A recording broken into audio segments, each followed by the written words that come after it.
दिवाली के त्योहार के दौरान दिल्ली की हवा मजीद जहरीली हो गई है। एयर क्वालिटी इंडेक्स 500 के पार पहुंच चुका है। लोग मास्क पहनकर सड़कों पर चलते फिरते नजर आए। दिल्ली में बड़ी गाड़ियों के दाखिले पर पाबंदी की मांग की गई है। सीपी ने कहा है कि दिवाली के बाद दिल्ली में बड़ी गाड़ियों को दाखिल नहीं होने दिया जाए ताकि माहौलियाती आलूदगी पर काबू पाने में आसानी हो। उधर इंडियन मेडिकल एसोसिएशन के साबिक सदर के अग्रवाल ने कहा कि दिवाली में पटाखे फोड़ने के बाद 3 दिनों में आलूदगी की सतह में मजीद इजाफा होने का अंदेशा है। ऐसे में दिल के मरीजों, बीपी, ज़ियाबितुस और अस्थमा के मरीजों को परेशानी का सामना करना पड़ सकता है। हम एक्सपेक्ट कर रहे हैं पोल्यूशन लेवल बढ़ेगा। ये जो हार्ट के मरीज हैं, हार्ट फेलियर के, ब्लड प्रेशर के, डायबिटीज के, किडनी के मरीज हैं, वो ध्यान रखें कि पोल्यूशन लेवल से उनका ब्लड प्रेशर बढ़ सकता है, डायबिटीज अनकंट्रोल हो सकती है, हार्ट अटैक हो सकता है, सडन डेथ प्रेसिपिटेट हो सकती है। और जो अस्थमा और सीओपीडी के मरीज हैं, उनका अस्थमा वर्सन हो सकता है। अगर जो आदमी हेल्दी है वो अगर इस वक्त में दौड़ेगा, साइकिलिंग करेगा, जॉगिंग करेगा तो उसको सांस फूलेगा, वो जॉगिंग ना करे। और अगर कोई आदमी ऑलरेडी अस्थमा का पेशेंट है, अगर उसको अस्थमा वर्सन लग रहा है, उसको लग रहा है कि मेरा सांस पहले 1 किलोमीटर चलने पे आता था, अब आधा किलोमीटर चलने पे आ रहा है, वो अपने डॉक्टर से बात करें। और अगर आप हार्ट के मरीज हो तो डॉक्टर से इन एनी वे बात करें कि मेरी दवाइयां बढ़ाई जाएं ताकि मेरे को नुकसान ना हो।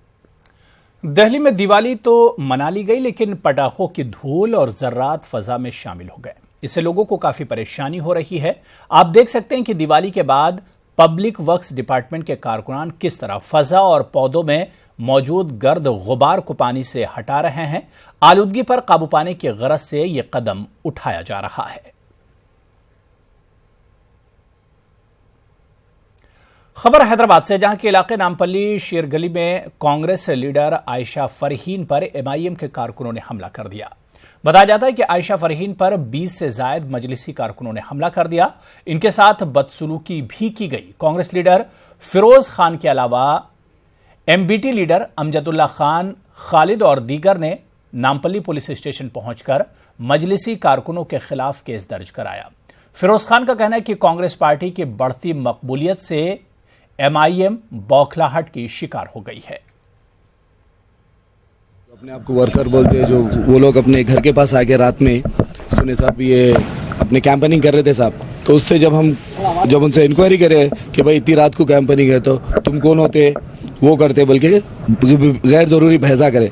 तो बोले भाई आप लेडीज है, भाई आप जाइए, आप रात में ऐसा ये कर रहे हैं, आप पुकारे मत, आप जाइए। नहीं अब भी ठहर, मैं अभी बुलाती हूँ, बल्कि हस्बैंड को बुलाया उनके बुला के उनसे गालियां गलौज, आते गालियां दे के सीधा आंख पे आके सब मारने आ गए। फिर हमारे जो फिरोज खान साहब जो बहुत ही जिम्मेदार है, अपने आप को बोल लेते और लोगों का हमदर्द बोल देते, उन्होंने आके क्या बोल रहे मालूम है कि तुम ये लेडी पे अटेम्प्ट टू रेप करे। साहब ये अटेम्प्ट टू रेप अगर मैं करा या ऐसा है प्रूफ कर दिए तो साहब जो हुकूमत की जो सजाएं बनती बना दीजिए साहब, मार दीजिए, मेरे को जान से मार दीजिए। अगर गलत है तो मेरे को इंसाफ होना साहब। मेरे को वो लोग एमआईएम के पार्टी के हैं, डरा के घर में घुस रहे थे। मैं बोली घर में मत घुसो, सब उनके बुढ़ी माँ डरी हुई है, चीखा मार रही थी। तो मैं बाहर निकल के मैं रिक्वेस्ट करी ऐसा मत करो, जुल्म हम लेडीज से क्यों, आप लेडीज से क्या बात करना चाह रहे बोल के। तो क्या करती, एमआईएम का इलाका है तो क्या कर ले सकती, कहीं को आई यहाँ पर हमारा बगैर परमिशन के एमआईएम के घर में दूसरी कोई औरत नहीं आना बोल के डरा के मेरा बुर्खा फाड़ के मेरे आंख पे चाल एक साथ वो लोग प्लान करके अलग अलग जगह बैठे हुए थे, पूरे एक साथ मिलके मेरे को घेर के नीचे गिरा के पूरा बुर्खा फाड़ के अलग अलग जगह थी। एमआईएम का कड़ा है बोल के मिल के मेरे को इज्जत पे हाथ डाले। मैं सूरत दिखाने के लायक नहीं हूँ आज। मैं एमआईएम के चंद कारकुन इनकी इज्जत पे आए, इनका बुर्खा फाड़े, इनके कंप्लेंट की बुनियाद के ऊपर 354, 355 रेड विथ 34 आईपीसी और केस नंबर 250 ऑफ 2018 अभी रजिस्टर किया गया। और ये एक पॉलिटिकल पार्टी एमआईएम जो मुसलमान का हमदर्द बोलती, डेवलपमेंट है तो कुछ नहीं करे ये लोग।